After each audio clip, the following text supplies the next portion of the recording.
Olá, está no ar o programa que entrevista os empreendedores de maior sucesso do Brasil. E você é sempre muito bem-vindo, muito bem-vinda. A cada semana eu recebo um convidado de um segmento diferente para compartilhar experiências empreendedoras. E esse aqui é um momento muito inspirador, que eu tenho certeza vai aumentar ainda mais a sua vontade de fazer dar certo o seu próprio negócio. Você quer empreender? Eu sou Milena Machado e sempre convido um empreendedor de sucesso para compartilhar experiências com você. Hoje nós vamos falar sobre os desafios de empreender na economia circular. Até que ponto o negócio em si se mantém sustentável? Como valorizar o reciclável, gerando percepção de valor durável e renovável no consumidor? A minha convidada é Bruna Vasconi, fundadora do Brechó Peça Rara, uma rede de lojas com peças de segunda mão que já é referência na América Latina. Vende de roupas e acessórios a até móveis. Fundada em 2007, já tem 47 lojas espalhadas pelo Brasil. Bruna, que prazer receber você aqui. Aliás, você nos recebendo, porque essa aqui é uma das suas unidades, né? Bem-vinda ao nosso programa. Imagina, eu que agradeço poder falar com vocês. Olha, a gente está super curioso para entender e saber um pouco mais da sua jornada empreendedora, porque ela é muito inspiradora. A começar pela sua própria história pessoal, né? E isso é uma curiosidade que me bateu muito, assim, quando eu fui ler sobre a sua história. Por que uma estudante de psicologia resolveu empreender na moda sustentável, né? Porque você poderia ter escolhido qualquer outro ramo. Você já era cliente de brechó naquela época? Milena, eu já gostava de brechó, mas o que me motivou principalmente foi que eu precisava fazer algo. Eu já era mãe de 2 filhos com 21 anos, cursando psicologia, ia me formar. E assim que me formasse, o meu campo de trabalho, que era a faculdade onde eu vendia tudo que você possa imaginar, iria acabar. E aí, o que eu ia fazer? Porque para me manter e para me sustentar, eu vendia de semi-joia, vela, lingerie, Natura, Avon, a tudo que você possa imaginar, né? Então, o desejo de ter um negócio, na verdade, foi muito mais uma necessidade. E a questão da economia circular surgiu não por uma idealização. Eu preciso ser muito sincera com você. Eu acredito que eu tenha sido fonte de eu acredito muito, assim, de um momento no mundo onde algumas pessoas estavam pensando a respeito. Porque não foi algo programado ou planejado, foi algo que surgiu e que aconteceu. Então, quando as pessoas me falam, quanto tempo você imaginou, quanto tempo você idealizou, qual foi o plano de negócios, eu falo, eu preciso ser sincera e falar que nada disso aconteceu. Realmente foi uma questão de necessidade e de momento oportuno, onde eu acho que eu fui instrumento do que acontecia no mundo, sabe? E eu falo que foi porque hoje, e desde então, quando eu pesquiso a respeito de economia circular, muitos brechós surgiram, nem todos permaneceram, a grande maioria, infelizmente, não. E aconteceram desde esse momento, assim. Tem muitos nomes. No início dos anos 2000, você diz. Exatamente. Agora, você, como você mesma nos contou aqui, já vendia de tudo, né, na faculdade. Então, ou seja, você já tinha um tino para negócios, né? Essa coisa do contato com o consumidor, entender o que as pessoas gostam, entender sobre preço, posicionamento. Como é que você, naquela época de faculdade, sabia o que você tinha que vender, montar o seu portfólio e oferecer para quem, né? E com a cadência de tempo também. Uma das coisas mais importantes que eu vivi e fiz durante a faculdade, vendendo todos esses artigos que eu vendia, e isso obviamente norteou meu trabalho, norteia até hoje, inclusive quando eu converso com os meus colaboradores, quando eu participo de alguma entrevista de seleção de novos funcionários, eu gosto muito de falar que fazer as mesmas coisas é muito simples, né? Fazer diferente, né? Que seja um detalhe, que seja uma atenção especial, é o que faz a gente se destacar, né? Seja no que quer que for o nosso empreendimento. Então, assim, o atendimento, a relação que eu sempre construí com as pessoas, isso muito eu acredito que pela minha maneira de ser, pela minha personalidade, acho que isso contribuíram muito para o Peça Rara se tornar o que se tornou. Porque, inclusive, pessoas me perguntam, mas o que vocês fazem de diferente? O que você fez de diferente? O que você inventou? O que você criou? seu negócio nada mais é do que vender objetos usados. E isso existe há muito tempo no mundo. E por que você se destacou? Por que você conseguiu fazer o que tem sido feito ao longo desses anos? E aí, assim, obviamente tem muitos detalhes, né? Quando eu paro para pensar a respeito. Mas, assim, se eu puder resumir, desde aquela época e ao longo desse tempo todo, é a capacidade de me relacionar e de ensinar as pessoas a fazerem o mesmo. E eu adoro ouvir quando, hoje mesmo, aqui, enquanto estava aqui organizando, uma cliente entrou e me falou que foi na loja de Fortaleza e que recebeu o mesmo atendimento que ela recebe nas lojas de Brasília, onde ela é cliente assídua há muitos anos. E isso está onde? Está no que a gente consegue e batalha, obviamente, para transferir para os nossos franqueados e colaboradores, né? Você citou Brasília, né? Nós estamos aqui em Brasília, aqui que nasceu a sua primeira loja. Isso. Mas você não é natural daqui, né? Não, eu sou do interior de São Paulo. Olha, aí você veio fazer o quê aqui no Centro-Oeste? Meu pai é da aeronáutica, né? Hoje que está na reserva, mas foi piloto da aeronáutica a vida toda. E nós nos mudamos algumas vezes. E no final da carreira dele, um pouco antes dele se aposentar, ele veio servir em Brasília. E acabou que foi para a reserva. Como a família da minha mãe, já não tínhamos muitas pessoas na cidade natal, né, dela. E a família do meu pai, que é do Rio Grande do Sul, também todo mundo já tinha se espalhado pelo Brasil. A gente não tinha referência para voltar, né, para uma das duas cidades de onde eles vieram. Então, Brasília é uma cidade central, com perspectivas de estudo, de qualidade de vida. E aí foi quando eles optaram por ficar aqui. E aí eu acabei me casando aqui e fazendo a minha vida aqui. E naquele momento, você numa cidade diferente, né? Não teve nenhum medo, nenhum receio na hora de você compor o seu negócio?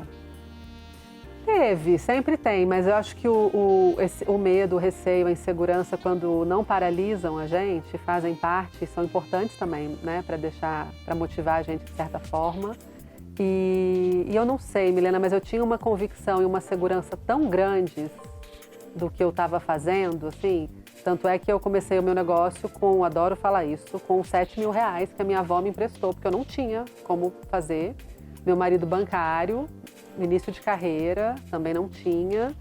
Né? Minha família é uma família de classe média tradicional, assim, sem muitos recursos. Então, assim, mas eu sabia que ia dar certo, eu tinha muita certeza, eu tinha muita convicção. Algo que o medo não me paralisou, assim, muito pelo contrário, me motivou, sabe? Um ponto comum das histórias de sucesso é poder contar com a família, com os amigos, né? E você estava numa cidade nova, embora já que é um bom tempo, né?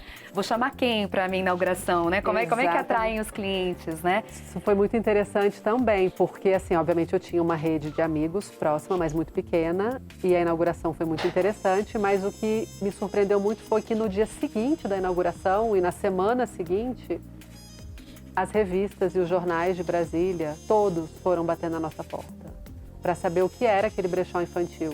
Tudo começou com o segmento infantil, que era o diferencial que eu quis, de onde eu quis partir, né?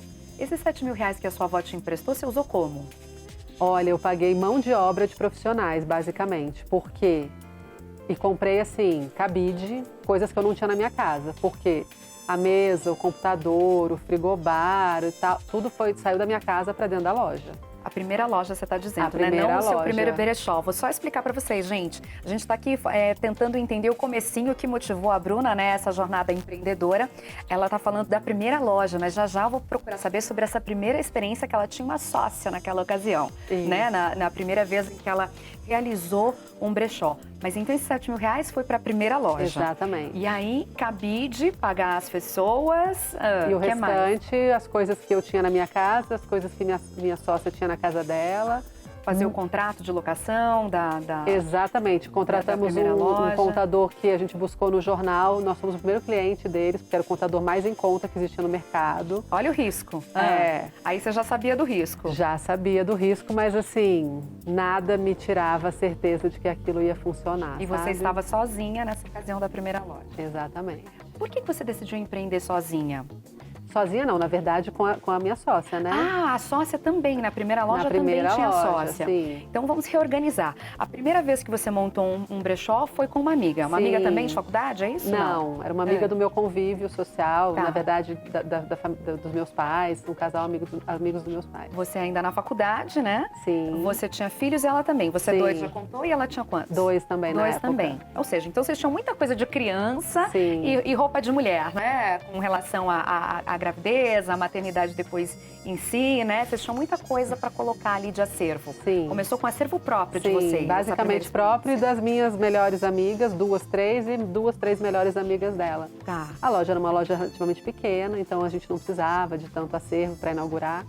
E assim como a gente, né, assim, a surpresa de muitos jornais e revistas nos procurando a partir do dia seguinte da inauguração, pessoas foram chegando. E as pessoas que trabalhavam no comércio ali ao redor da loja onde a gente tinha acabado de inaugurar, entravam na loja para entender o que era aquilo, como era aquilo. E aí quando se davam conta de que podiam fazer parte, de que podiam fornecer também, de que podiam, através do nosso serviço, vender os seus artigos, era tipo, peraí que eu vou ali em casa buscar minhas coisas e já volto. Que legal. E de fato isso acontecia, assim, eu moro aqui atrás, volto mais tarde. Chegava com mala, com carro, com cadeirinha de criança, com brinquedo. Então, assim, foi muito legal, assim, a adesão e a aceitação de um modo geral das pessoas que viram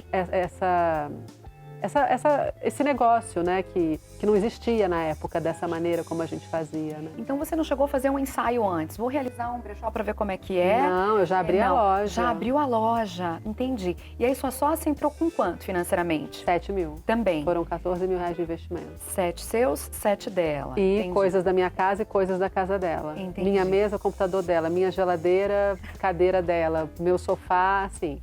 Entendi. Desfalca a casa, mas não desfalca a loja, né? Para ter uma estrutura. Vocês seguiram com uma loja durante quanto tempo? Com um mês de loja, estávamos muito felizes e realizadas. Uhum. A loja, assim, dia a dia, os fornecedores, né, que são os principais ativos, né, trazendo coisas assim, muitos itens, muitos artigos. Naquela época a gente não tinha sistema, a gente fazia o controle de peças num bloquinho com carbono. Então era ali anotando, via original para o fornecedor, carbono para a gente. E o volume de coisas aumentando muito, e nós duas só trabalhando. Mas assim, com muita garra e muita realização e muito felizes. Com mais ou menos 30 dias de loja, eu precisei começar a levar os meus filhos para a loja. Porque eles entraram de férias, eu não tinha secretária. E aí, na ocasião, embora nós já tivéssemos uma relação, uma amizade, um carinho muito grande uma pela outra, ela chegou na loja: Bru, não vai dar certo, a gente não pode misturar as coisas, as crianças aqui e tal. Hoje seria completamente diferente receber uma situação, né, dessa, assim. Sim. Mas naquele momento, e aquilo para mim significava tanto, porque eu estava abrindo mão de tanta coisa para fazer aquilo e correndo tantos riscos, que quando ela me falou aquilo, acabou. Falei para ela: olha, eu vou pensar a respeito, mas eu acho então que não vai funcionar mais. Como assim? Falei: como assim? Eu não tenho o que fazer com as crianças, eu não tenho uma secretária, e você sabe disso, a gente convive há tanto tempo. E isso aqui é a extensão da minha casa. Se eu precisar que eles morem aqui comigo, se eu tiver que chegar às 7 da manhã e sair meia-noite, e eles estarem aqui na barra da minha saia, enquanto eu estou fazendo cadastro de peças de cliente, eles vão estar. Ah, mas então não vai funcionar, não vai dar certo. Falei: então acabou. A Bruna, sociedade acabou. mas a gente se completa. Falei: não se completa. Vamos seguir cada um o seu caminho. Ah, mas eu estou muito feliz, eu estou muito realizada, essa loja... Nossa, eu nunca imaginei que empreender fosse tão bacana. Falei: não tem problema. Estou resumindo, obviamente, Sim, né? sim. Os nossos papos. Não tem problema, fica com a loja.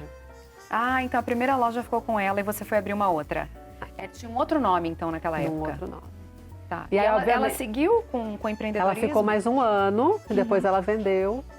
E existe até hoje essa loja. Ah, que aqui bom. em Brasília. Tá. Tá. Mas foi dolorido, até porque quando eu falei fica com a loja, não foi assim de coração. Pra mim ela ia falar: imagina, a loja é sua, você Sim. que idealizou, você que quis e tal. Era o que eu esperava, né? E ela falou, tá bom, eu vou ver então, porque eu realmente estou muito feliz. E aquilo foi, nossa, um sofrimento, uma dor, enfim. Aí você teve que recomeçar tudo do zero. E aí tive que recomeçar tudo do zero. Como vocês fizeram com os acervo, com as Então, as minhas peças? amigas não tinham mais coisas, né? Porque as coisas estavam todas naquela loja.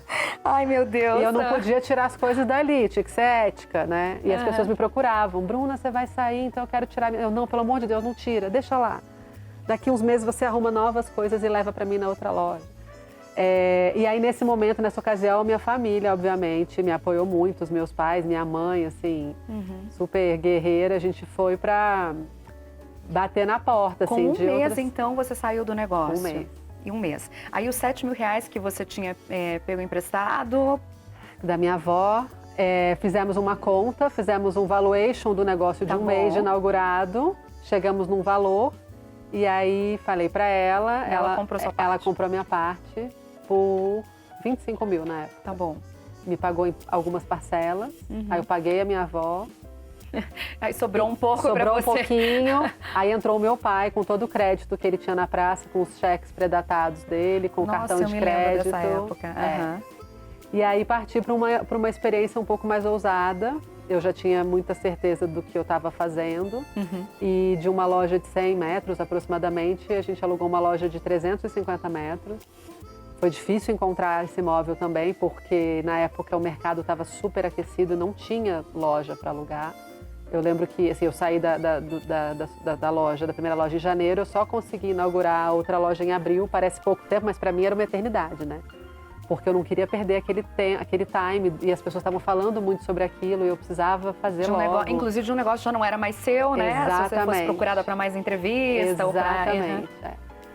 E aí a ousadia foi alugar então um imóvel 3 vezes maior e agregar o segmento de peças femininas, o que nos ajudou bastante, né, a montar o acervo inicial de inauguração, porque aí a minha mãe, que é uma pessoa mais madura, né, na época já era mais madura, tinha também as amigas dela e a rede dela de relacionamento que pôde nos ajudar fornecendo peças para a gente inaugurar a loja, né? Entendi. Então, no começo, só peças infantis, você e a sua primeira sócia. Isso. Aí agora você falou um nós, mas você estava sozinha. Oficialmente, você estava sozinha na empresa? Não, você desde esse momento a minha mãe, né? Sua mãe e sua sócia. Isso. Ai, que legal! E aí? Na verdade, na primeira loja, eu obviamente a convidei antes de falar com a minha sócia, né? E ela não acreditou muito, assim. Ai, Bruna, roupa usada de criança, será? Isso não vai dar muito certo, nunca vi isso e tal. E aí, obviamente, nessa ocasião eu estava, assim, desolada, apesar de parecer muito segura e muito certa e convicta da minha decisão, eu estava sofrendo, né? Aquela sensação de gerei um filho, né? Gerei um negócio e não vou poder criar. E principalmente porque estava assim, era o comentário da cidade, assim, tava na boca do povo a história do brechó infantil na Asa Sul, sabe? Então foi doloroso. Mas aí por esse motivo, obviamente, minha mãe me abraçou e falou, não, bora, vou fazer o que você falar, agora eu faço, te ajudo. E aí me ajudou muito, tanto na captação, né, de todas as peças para a gente inaugurar a loja, como em todos os outros aspectos. Os meus 2 irmãos também ajudaram bastante na ocasião. Meu pai ainda trabalhava, mas fora do horário de trabalho, estava ali, chegava, ajudava, ficava. E aí a inauguração também foi um sucesso e obviamente, a primeira experiência me ajudou em todos os aspectos, inclusive na questão da propaganda e comercial. Já não era mais a primeira loja, era uma loja maior e melhor localizada, enfim. Então a gente soube aproveitar isso. Mas essa percepção da sua mãe não era uma coisa só dela, né? Porque existia mesmo uma questão, assim, uma ideia na cabeça das pessoas de que uma peça de segunda mão não necessariamente tinha qualidade mantida, porque se estava indo com qualidade, porque a pessoa teria se desprendido daquilo, não é verdade? Como é que você fez para driblar isso? Então, no começo a gente sentia bastante algum receio, mas as pessoas que entravam na loja perguntavam sempre, onde é a parte do brechó? E a loja toda era brechó. E aquilo ali me trazia eu pensava, gente, é isso, né? Eu já estou, sem querer, modificando, né, a cabeça, o comportamento e o olhar das pessoas, com a apresentação das peças, com o layout, com a organização, etc. Então, não foi difícil. Eu confesso que não foi muito difícil enfrentar esse preconceito, porque as pessoas rapidamente se sentiam muito à vontade. E o fato da gente trabalhar em consignação e prestar o serviço para as pessoas, onde todos poderiam se tornar ali parceiros, vendendo as suas peças através do nosso trabalho, isso facilitava muito também. Porque se a pessoa chegava com algum preconceito para comprar alguma coisa, quando ela deixava alguma coisa dela para outra pessoa comprar, e obviamente ela não gostaria que alguém tivesse preconceito em relação às coisas dela, porque ela ia ter em relação às coisas de outra pessoa. É verdade. Né? Tem uma situação que eu adoro contar de uma mãe que estava olhando as coisas, tal, tinha acabado de fornecer peças dela, e aí devolveu, eu estava atendendo, eu recebia fornecedor, eu ficava no caixa, eu vendia, né, no início. E aí ele tinha acabado de atender ela, deixando peças, fui atender como vendedora, e aí ela guardou, falou, ai, não consigo ainda comprar. Mas por quê? Você acabou de deixar tantas coisas que outras pessoas vão comprar? Ai, mas comprar, meu filho usar coisas de outra criança. Aí eu falei pra ela assim, mas o que seu filho tem de diferente? O que meu filho tem de pior ou melhor do que o seu? São crianças, enfim. E aí ela insistiu naquilo, eu vou contar uma coisa aqui que eu não sei se vocês vão cortar depois, mas eu vou falar. Eu virei pra ela e falei assim, você é casada, tem filhos? Ela, sou. Eu falei, seu marido foi seu primeiro namorado? Ela falou, não. Tive vários namorados. Falei, e ele teve outras? Teve. Falei, então. Adorei a analogia. Não vamos cortar, não. Gente, então assim, aquilo hoje é nossa... difícil encontrar uma coisa em primeira mão, né? Hoje em dia. Gente, qual o problema de usar uma roupa, um brinquedo, sabe? Sim. A gente... Ou mesmo se compartilha, né? Empresta pro priminho, a gente compartilha divide tantas coisas mais íntimas, não é? Mais íntimas, é verdade. Enfim, isso eu falei, gente, isso é a carta na manga, é a última, mas se precisar a gente tira. Muito bem, não, mas mandou super bem. De lá pra cá, você percebe uma diferença do público? Quem são as pessoas que compravam antes e as pessoas que compram hoje? Na verdade, eu percebo que quem tem algum preconceito não admite, prefere guardar para si. Porque se trouxer isso à tona, aí sim essa pessoa vai sofrer algum preconceito. Porque ao longo desses anos se tornou muito necessário, né? Você reutilizar, reciclar, enfim. Então, quem tem, por algum motivo, acaba ficando quieto, né? Olha, essa conversa boa tá só começando, hein, gente? A seguir, eu vou dar um passeio por essa loja bonitona aqui com a Bruna e ela vai compartilhar muito da estratégia de negócio dela com você, hein? Agora é só um rápido intervalo. Não saia daí, Você Quer Empreender, volta já.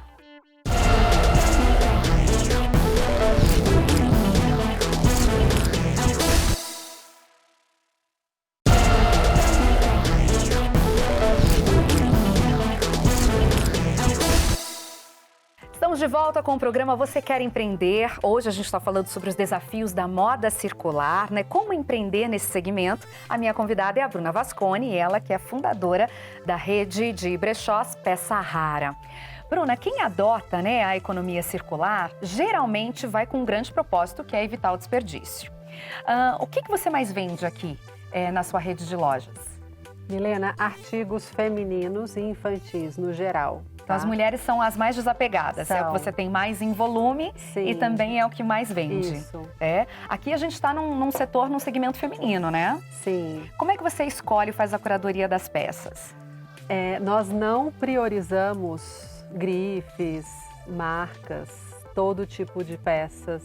Todas as peças são bem-vindas no Peça Rara, desde que elas estejam conservadas, em bom estado, que sejam atuais. Obviamente, peças vintage enchem os nossos olhos, mas não é o nosso foco principal.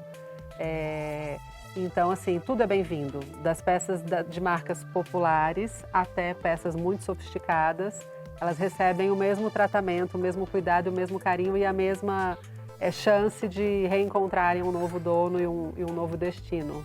No primeiro bloco, você estava falando que as pessoas chegam na loja e têm essa impressão, né? Onde é que fica, então, a parte do brechó? Eu aqui andando com você, eu vejo mesmo, as peças têm uma boa qualidade, as cores ainda são vibrantes, né? Você tem uma variedade muito grande. Como é que você faz para você adquirir, então, a peça? Quem são os seus principais fornecedores? São mulheres, obviamente, mas em que situação você concentra a sua compra tudo por você ou você permite que as outras lojas também comprem, façam um acervo separadamente? Como é que chega nesse resultado aqui que a gente está vendo? Nós temos pelo menos 3 pessoas aptas e treinadas por loja para fazerem a curadoria do que vem para a área de vendas. Durante alguns bons anos, acho que durante uns 6 anos eu fiz isso sozinha. E, obviamente, com o crescimento das nossas próprias lojas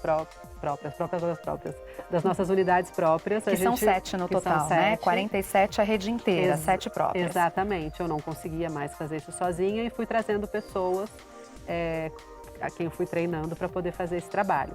Então, hoje nós temos em cada unidade, no mínimo, 3 pessoas que fazem esse trabalho.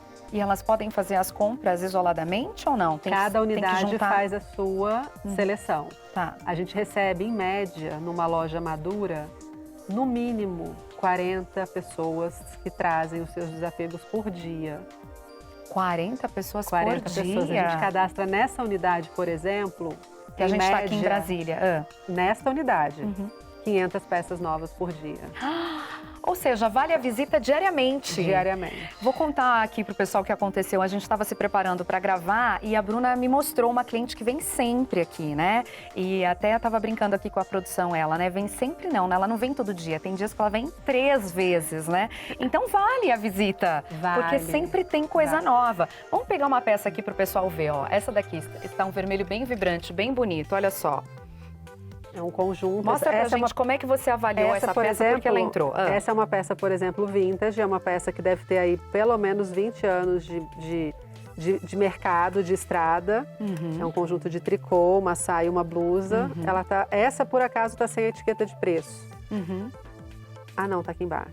Desculpa. R$80 o conjunto. Qual é o critério que a gente usa? Pelo menos 1/3 menos do que o valor original da peça. Porque na hora de você vender ou de comprar? Na hora de vender, o preço final de venda.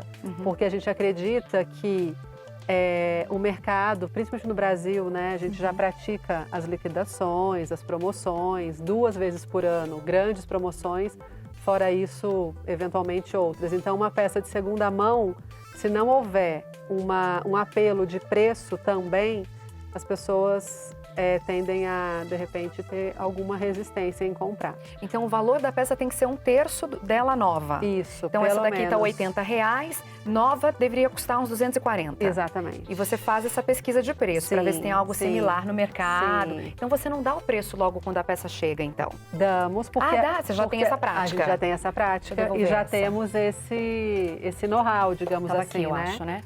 E temos essa...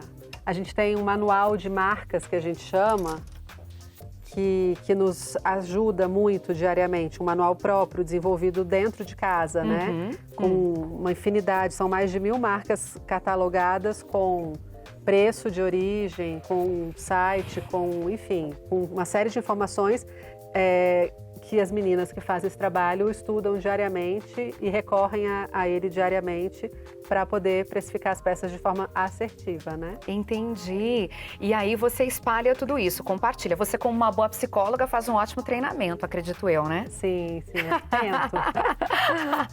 E aí, quais são as regras básicas, assim, para quem está te assistindo, está inspirado, fala, eu quero começar um negócio assim também. O que você passa de dica bem prática, assim, na hora de montar o acervo? Muito cuidado na seleção, não em função da marca em si, mas em função da qualidade do estado de conservação. As peças, para serem revendidas, para uma pessoa se sentir atraída e assim, uma pessoa principalmente que não tem o hábito ainda de consumir algo de segunda mão, ela precisa olhar e perceber que o tecido tá bom, que a peça tá higienizada, que não tem fio puxado, que não tem botão caindo, que o tecido, enfim, tá bacana. Você higieniza tudo que chega até você? Nós higienizamos com steamer, tá? Mas a gente não consegue higienizar. Até poderíamos ter um negócio à parte, que seria uma lavanderia, para poder higienizar tudo. Imagina 500 peças por dia. Pois é, pois é. Quando a peça, ela chega precisando de um reparo um pouquinho, uma linha solta, alguma coisa assim, né? Uma barra que tá ali para soltar, você também aceita ou você pede para a pessoa resolver e depois trazer para você? Milena, a gente precisa fazer tudo que for preciso para a peça ficar em condições de revenda. Obviamente, dependendo do volume e do investimento que isso vai gerar, a gente precisa começar a dosar.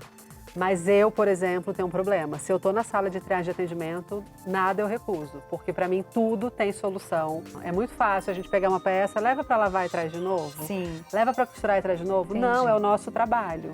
Então a gente tem costureiras, parceiras, que hoje mesmo acabei de receber uma mensagem de uma nova que a gente precisou trazer mais uma pessoa fofa. Fica aqui na loja ou não? Não, É são terceirizada. pessoas terceirizadas, mandando mensagem. A senhora gostou do meu trabalho? A gente mandou 100 peças para ela consertar, para poder, obviamente, né, ver como é que ela se sairia. Peças que, obviamente, a maioria dessas, por exemplo, são peças que estragam na loja, porque nos provadores as pessoas às vezes querem entrar numa peça maior ou menor, enfim, acontece, então a gente precisa recuperar. E peças que chegam na hora da triagem e a gente precisa cuidar delas, porque receber tudo limpo, maravilhoso, higienizado, perfeito, com cara de novo, seria muito fácil e seria muito simples. Então, eu gosto muito de incentivar as nossas colaboradoras a terem esse olhar cuidadoso e não medirem esforços para poder deixar as peças em condição de revenda. Então aqui já fica mais um insight para você, né? Então, o primeiro deles, você saber comprar, buscar não recusar nada, vamos dizer assim, principalmente nessa fase inicial de montar o acervo, né? Mas pedir para que as peças venham higienizadas, venham limpas. Segundo ponto, vai ter sempre um custo. Ou você vai precisar lavar melhor, ou você vai precisar consertar alguma coisa, ou reforçar alguma coisa. E durante a experimentação também vai ter alguma tipo coisinha que aconteça isso. E que você também vai ter que bancar isso, né? Como que faz para a conta fechar? Você já disse que o preço de venda tem que ser 1/3 de uma peça nova, para ficar bem atrativo. E na hora de comprar, porque a pessoa se desapega daquilo, mas ela vem muitas vezes também precisando de dinheiro e ela quer que pague o máximo possível, porque ela também investiu naquela peça, né? Como é que você faz para explicar sobre isso, o quanto você vai pagar na peça, o quanto você vai revender? Como é que acha esse preço de compra? Então, isso é muito importante porque a gente fica ali no meio de uma relação, de quem quer se desfazer, mas quer receber algo que vale a pena, e de quem vai adquirir essa peça e que quer fazer um bom negócio porque está comprando uma peça de segunda mão. Sim. Então, agradar os dois lados é um desafio, né? Mas a gente não tem tanta dificuldade em relação a isso porque, normalmente, as pessoas que se tornam fornecedores já são nossos clientes. Então, já estão habituados aos nossos preços. E quem é cliente se torna fornecedor. Então, é uma via de mão dupla. Ela perde um pouco, de repente, na venda da peça dela, mas ela ganha na compra de outras peças com valor interessante. Então, assim, não temos grandes dificuldades em relação a isso. A não ser, eventualmente, uma pessoa que é exclusivamente fornecedora e chega aqui com peças muito sofisticadas e muito caras e achando que ela vai recuperar o valor investido inicialmente. Obviamente, com muito conhecimento, com muita lábia, muito jeito, a gente explica para ela que objetos que já foram usados perdem o valor. Sim. Assim como outras vezes ganham. Tem peças, por exemplo, às vezes de grifes muito sofisticadas que com o passar do tempo elas até se tornam mais valorizadas. Ou tem uma perda menor, né? Enfim, mediante o preço que se pagou quando nova. Quero passar mais um insight ainda para os nossos espectadores. Quanto tempo uma peça fica aqui à disposição? Você já calculou essa média, assim, de entrada e saída? Já. A gente tem um contrato na verdade, a gente tem um contrato de consignação, onde as pessoas deixam as peças conosco. Então você não paga diretamente o que deixa, só se vender. Só se vender. Todo mês a gente paga o que é vendido mês a mês. Então a compra não é imediata, mas é quase, porque independente da data que você deixar, virou o mês, você recebe em dinheiro. E a partir do que as peças começam a ser vendidas, se você é cliente, você pode usar o crédito na loja.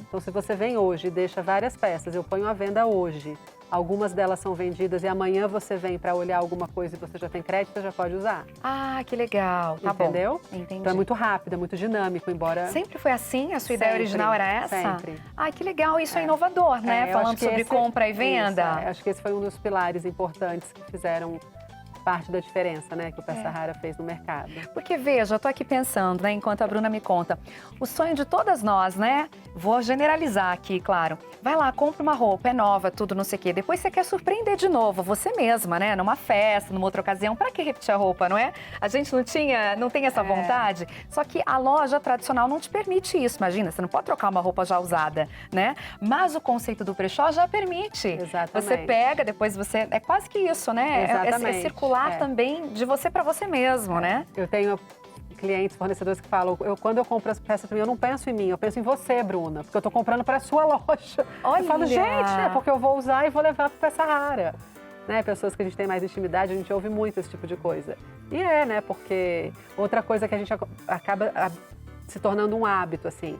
Acho que as pessoas vão se educando muito quando elas passam a conviver com a realidade do brechó. Elas passam a desperdiçar menos e investir melhor. Porque a gente costuma olhar para uma peça, um sapato, por exemplo, que você vai comprar por R$600. Quanto ele vai valer? Na hora de você se desprender dele, né? Desapegar e levar para o brechó. É uma marca, é um modelo, enfim, que é conceitual, que não vai desvalorizar. Vou investir os R$600.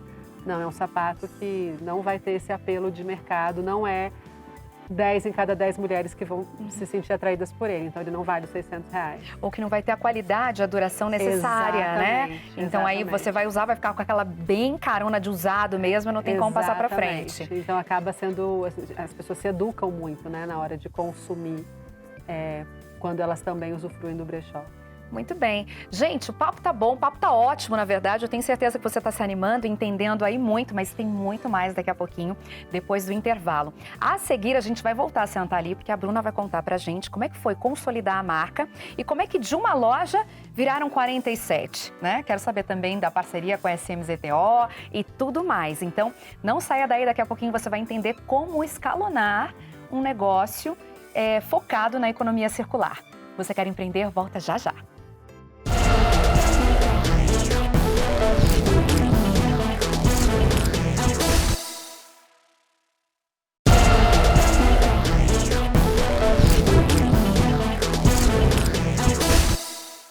Estamos de volta com Você Quer Empreender, hoje falando sobre os desafios da economia circular, né? Como é que faz para agregar valor a uma peça, a um produto, agregar valor de sustentabilidade para essa peça, para o consumidor final, para ele entender o que ele está comprando, o que ele está usando, né? De que tanto ele está fazendo parte desse sistema sustentável que ele está fazendo parte. Como eu prometi para vocês, a partir de agora a gente vai entender o que tornou o Brechó Peça Rara um sucesso e como é que foi consolidar essa marca e escalonar, né? Hoje são 47 lojas, 7 próprias e 40 franquias. Quero começar daí. Por que manter 7 lojas próprias, já que já são 40 franquias? Você não quer desapegar, hein, Bruna? Na verdade, as nossas 7 lojas próprias, elas têm, obviamente, em função do tempo delas, né, de consolidação, um valor que passá-las adiante seria um desafio encontrar os investidores certos, né? Porque, obviamente, elas são muito maduras, elas são muito rentáveis, né? Elas estão muito bem estruturadas, então não tem por que a gente abrir mão delas. Elas servem de piloto para você também? Com certeza. Você testa coisa nelas com certeza, antes de passar para a franquia inteira. Essas 7 lojas próprias estão aonde no Brasil? Todas em Brasília. Todas em Brasília. Em Brasília são 15 lojas hoje. Tá, são 7 7 suas. Próprias, isso.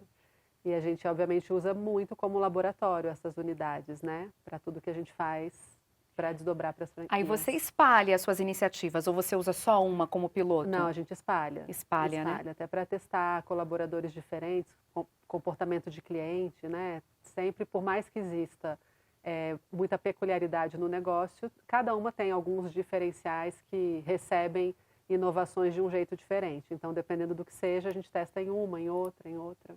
Entendi. De uma em 2007, quando você fundou, né, a marca e abriu a primeira loja, para 47 que são hoje, em 2019 você já tinha 7 lojas, né? Sim. De 7 para 19, 12 anos. Sim, 12 anos. Você levou 12 anos para abrir 7 lojas, Isso. né? Pois é. E aí depois a decisão de se tornar franquia, como é que ela aconteceu? Porque em 2021 você se juntou ao Grupo Semenzato, né? Sim. Ele investiu em você, comprou uma parte, é isso? Foi. Na verdade, antes do Semenzato chegar, a gente já havia contratado uma empresa de consultoria para fazer o estudo da franqueabilidade do Peça Rara. E por quê? Por um desejo meu, da minha família? Não. Por uma demanda do mercado. Nós éramos muito cobiçados, assim. Todos os meses, praticamente, chegavam pessoas pedindo consultoria ou até debruçando no balcão e assim, vocês não vão falar o sistema que vocês usam, então eu vou ficar aqui porque eu vou descobrir. E era tudo O manual, que vocês fazem né? diferente? Não, nessa ocasião já não já era tava. mais, né? Mas enfim, então éramos muito demandados, né? Sem contar que prestávamos consultoria gratuita muitas vezes, né? Porque assim, as pessoas que eram amigas, eu vou contar para minha mãe que mora lá em Natal como é que você faz. Posso gravar? Tá, grava. Então assim, a gente tinha, querendo ou não, tinha muito prazer, inclusive, né? Em ensinar um pouco da nossa expertise para algumas pessoas que estavam ainda, digamos, se ensaiando nesse mercado. Aí o meu marido se aposentou na época e puxou para ele esse desafio. Falou, não, eu vou... De expansão. Vamos contratar uma assessoria para fazer a análise da nossa franquia. Até porque na minha cabeça, vender o know-how, vender o negócio, vender a nossa estratégia de atuação, será que isso fazia sentido? Porque normalmente as franquias têm a produção, elas têm a fábrica, elas têm a indústria e elas vendem o produto. E você vai estar fazendo franquia de um serviço. E eu não tinha, entendi. né? Então assim, será que te que garantia, isso fecha? né? Que depois a bandeira não mudaria, a pessoa começa como brechó Exato, Peça Rara, exatamente. depois põe placa do nome dela. Isso. E aí foram 2 anos de consultoria, com uma consultoria aqui de Brasília, especializada só na área de franchise. 19 a 21. Isso. Nesse meio de tempo, nós vendemos a primeira franquia para um casal aqui de Brasília, a loja de Taguatinga, segundo orientação da nossa consultora, que a primeira fosse muito próxima, para que a gente pudesse, obviamente, olhar muito de perto. Claro. Então, por esse motivo, foi aqui em Taguatinga, aqui em Brasília mesmo. Ela inaugurou dia 1º de dezembro. Quando foi em fevereiro do ano seguinte, eu recebi o telefonema de um assessor da SMZTO, perguntando se a gente tinha interesse em conversar a respeito, porque eles estavam interessados em investir nesse mercado de economia circular, enfim. Marcamos uma conversa formal e foi um papo aí de, 2 horas. Nessa ocasião, a gente estava prestes a reinaugurar a nossa primeira unidade, que estava passando por uma reforma, porque ela já tinha quase 13 anos e ela era original de quando foi inaugurada. E, enfim, marcamos uma visita deles aqui, inclusive posterior a essa situação de reinauguração. Semenzato veio também já nessa primeira visita? Ou nessa depois? ocasião, uma semana depois, estourou a pandemia. E aí? E aí eu falei, aí você deu graças a Deus que já tinham manifestado interesse, ótimo. Fica aí, vamos, né? Vamos só dar tempo ao tempo. Né? Os planos ficaram um pouco adormecidos. 2 meses depois a gente voltou a se encontrar. Nesse meio período a gente trocou e-mail, enfim, mas ficou tudo muito na expectativa do que aconteceria no mundo, né? Até que em junho marcamos novamente essa visita. Veio um grupo de pessoas da SMZTO, fizeram uma visita aqui de 2 dias, conheceram várias das nossas lojas, fizemos uma reunião no escritório e na semana seguinte veio uma proposta de investimento para eles entrarem. Olha, fica até outra dica aí para as pessoas, né? A receber um telefonema da SMZTO, saiba que é tudo muito, muito rápido, então eu já achei que esteja fosse pronto. Né? Porque assim, ele falou, investimento, você pode falar amanhã, 2 horas, eu vou precisar agendar, gravar, reunião. Desliguei. Eu não atendo o telefone, porque eu não atendo o telefone. Eu estava distraída, atravessando a rua, carregando coisa da obra e atendi por acaso mesmo. Por acaso não, né, gente? Precisava atender, né? Sim, sim. Mas é que geralmente era você está ocupada, mas eu não atendo o que você falou. porque... Geralmente você está trabalhando, não é nem só por depois. isso, eu não atendo o telefone que eu não tenha salvo. Entendi. Não é nem números desconhecidos. Não é nem por medo de... Não, é porque, não conheço, não atendo. Me manda uma mensagem, manda um e-mail, um WhatsApp, não dá tempo. Então, realmente, assim, porque aquele eu tinha que atender. E aí, no dia seguinte, quando tocou o telefone às 2 da tarde, o mesmo número, eu falei, gente, é verdade, né? É verdade. Só que eu não sabia quem era até então, porque ele não tinha se identificado. E aí, no começo do papo, eu estava na obra, na 307, saí da loja, fui lá para fora, porque barulho de obra, nisso meu irmão chegou, quem é? Aí eu abaixei e falei, é um investidor. de São Paulo. Aí ele, quem? Enfim, então foi um caminho que aí houve, né, um tempo aí de ajustes durante a de pandemia, negociação, de negociação. até que Eles não entraram. desistiram, então, mesmo durante a Não, pandemia. não. E aí uma Entendi. coisa interessante que eu perguntei para eles nessa visita, eu falei, por que vocês olharam pra gente? Por quê? Né? E ele falou, porque o que vocês fazem, só vocês fazem no mundo. Você não sabia que estava desenvolvendo um negócio inovador? Ele falou, a gente está, não me lembro agora exatamente, tá, Milena? Mas assim, há um ano, talvez um pouco mais que isso, acompanhando vocês e outras empresas do ramo. E realmente o que vocês fazem é único, embora vocês só tenham 7 lojas e uma franquia, porque uma das premissas deles é entrar num negócio que tenha pelo menos, acho que 30 unidades em funcionamento. Sim. Para daí É um escalar. negócio já consolidado mesmo. É. Uma coisa que me chamou a atenção e fiquei pensando enquanto você estava falando, por que 7 lojas na mesma cidade, né? Por que não uma única loja e vai ampliando o tamanho dela? Fiquei curiosa, por que 7? Primeiro porque a segunda, a terceira, a quarta, a quinta, a sexta e a sétima lojas, elas não surgiram por uma... elas surgiram, na verdade, por uma demanda de espaço. Em Brasília, nossa primeira loja é na 307 Sul. A segunda loja é essa onde nós estamos. Tá. Elas não têm para onde crescer. Né? O imóvel não cabe crescimento, nem para cima, nem para trás, nem para os lados. E a gente precisava de mais espaço à disposição para atender a mais clientes e mais fornecedores. Então, as unidades todas foram surgindo por uma demanda do mercado. Não foi por um desejo de crescer, quero ter 1, 2, 3, 5 lojas. E por uma característica de Brasília mesmo, de imóveis já pré-dimensionados. Exatamente. Pela questão de como a cidade foi planejada. Exatamente. A gente não tinha como crescer o imóvel para aumentar maior, o espaço à disposição. Estaria mais longe, seriam em regiões mais Exatamente. novas, com pouca passagem. Isso. Né? Não tão ali à mão do consumidor. E na verdade, Milena, assim, a primeira, ok, a segunda surgiu...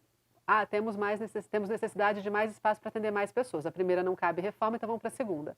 A terceira, a mesma coisa.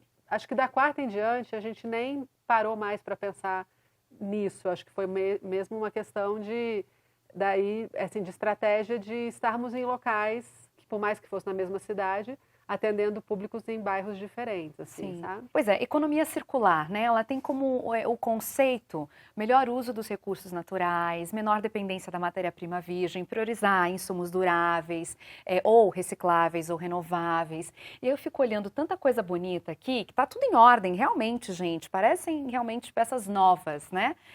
Mas você já teve uma ideia de, aproveitando essa questão do conceito de renovar, de reciclar, de fazer um bem bolado com as peças, de repente reformar, criar a sua própria grife? Sim. E aí? Um dos desejos de upcycling, né? Porque algumas coisas, mesmo que a gente faça pequenos reparos, e, enfim, cuide, trate com carinho da peça, muitas vezes o modelo não é usual, enfim, aí eu fico louca para reformar, para restaurar, para cortar a manga, costurar alguma coisa. Já está nascendo uma estilista aqui já. Já, mas não tenho braços para isso. Hoje eu não tenho braços, mas tenho, quem sabe um dia, ou de trabalho social, a gente tem um instituto que eu chamo Eu Sou Peça Rara, que é incrível, é uma das minhas paixões também, ou de trabalho social, ou de upcycling, ou dessas duas coisas eu quero viver daqui uns anos e me dedicar, e poder me dedicar meu tempo. Porque tem tudo a ver, né? E seria um jeito de mais diferenciar ainda mais, Uma outra né? coisa que eu desejo muito fazer são sapatos infantis com roupa. Porque a gente tem, mesmo no instituto, né, para onde vão as peças que a gente devolve ou devolveria para o fornecedor que não foram vendidas no prazo de disposição que a gente estabelece. Você ia me falar isso no segundo bloco. Qual é o prazo? São 6 meses. 6 meses. A gente fica com as peças em exposição durante 6 meses. Após esse prazo, elas são remarcadas em 40% no valor da etiqueta, previamente autorizadas. Nós somos previamente autorizados mediante contrato. Aí já cai 40% o preço. 6 meses depois. Elas ficam mais um mês em exposição. Quando elas não são vendidas nesse mês, elas descem para devolução. Tá. Na devolução, no momento da devolução, todos os fornecedores são contactados para buscarem as peças de volta ou encaminharem para o nosso instituto. Grande parte das pessoas encaminham para o instituto. Então, ou seja, que tem uma sede aqui em doam. Brasília e a gente vende a valores simbólicos as peças e 100% do valor é doado.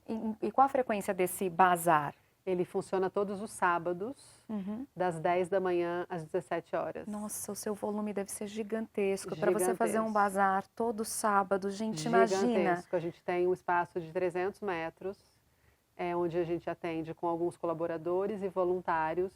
Em média, passam por lá 300 pessoas todos sábados. Nossa, é bastante. Bastante E aí gente. tem uma Isso diferença... porque a gente nem divulga muito. Pois é, eu, por exemplo, mesmo tendo buscado sobre vocês, não sabia que tinha essa frequência. E aí também tá uma grande diferença conceitual, né, do que é brechó e do que é bazar. Muitas vezes as pessoas confundem, né, que é o que a gente estava falando também no segundo bloco, não aprofundamos. A pessoa vem, ela acha que vai encontrar a peça por um preço, porque ela tá com uma ideia de bazar. Isso. Mas, na verdade, ela tá num brechó, né? Isso, o bazar normalmente é social, né? Existem bazares que não são, mas normalmente o intuito é mais social e os valores realmente são mais simbólicos, né? E aí a tua jornada empreendedora começou com artigos infantis, depois foi para o feminino, mas agora você já expandiu muito mais, né? Tem, além de roupa e brinquedo, tem sapato, eu vi que tem livros aqui também, né? Tem móveis. Sim. Por que ampliar o portfólio? Em cima do mesmo nome, né? Peça Rara, porque você poderia ter criado novos negócios, né? Porque o nosso objetivo, o nosso propósito é realmente buscarmos nova utilidade para tudo que temos pronto no mundo. Essa foi desde sempre a nossa missão. E na segunda loja, que é essa, né, o Peça Rara Casa, embora a gente tenha aberto para alguns objetos, a gente começou a ser demandado por famílias que estavam de mudança para fora do país, ou mesmo aqui na cidade, para que a gente comercializasse artigos maiores.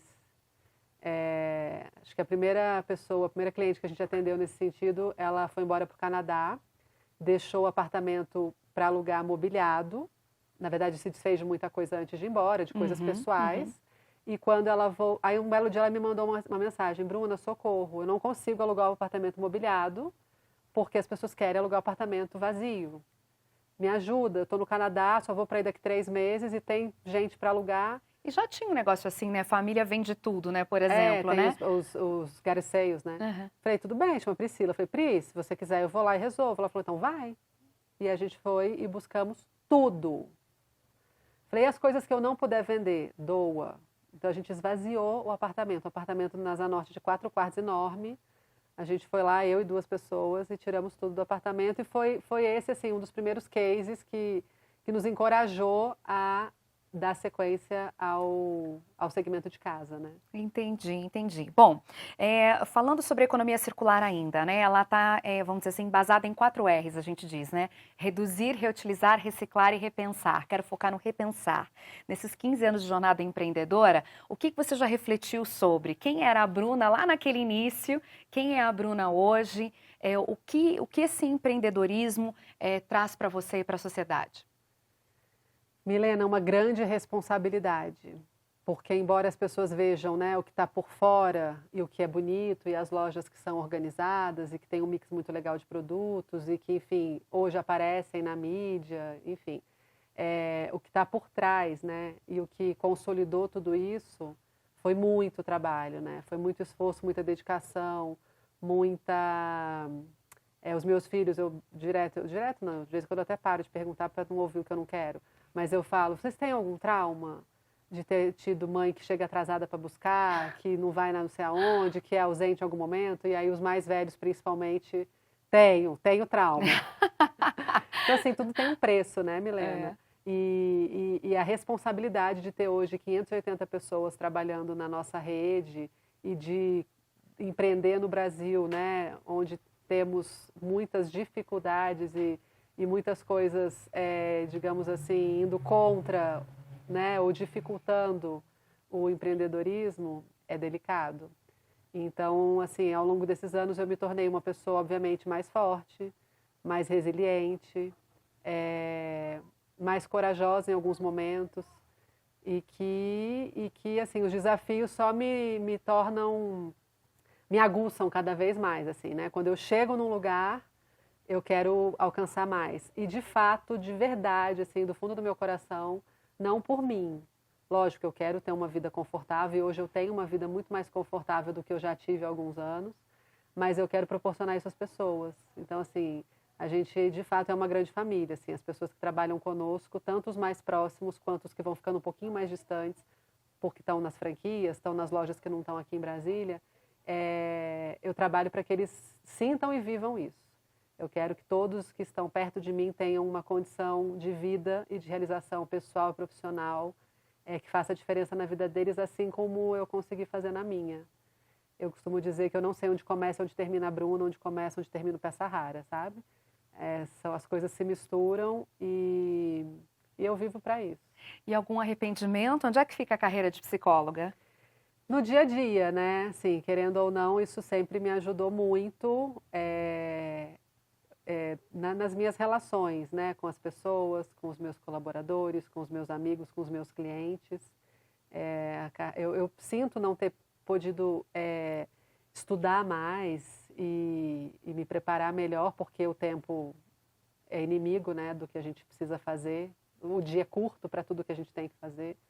Mas o que eu pude construir lá na minha graduação, com certeza não foi suficiente, mas me ajuda bastante no meu dia a dia, na condução desse negócio aí que tem muitos desdobramentos para a vida de tanta gente. Nenhum investimento em educação é perdido, né? De e aí jeito você nenhum. acabou também reciclando, transformando o teu repertório e aplicando de uma outra Sim. forma como psicóloga, se realizando também. Sim. Que bom. Bruna, eu adorei te conhecer pessoalmente. Obrigada também. Parabéns, viu, pela sua trajetória como mulher, como empresária também.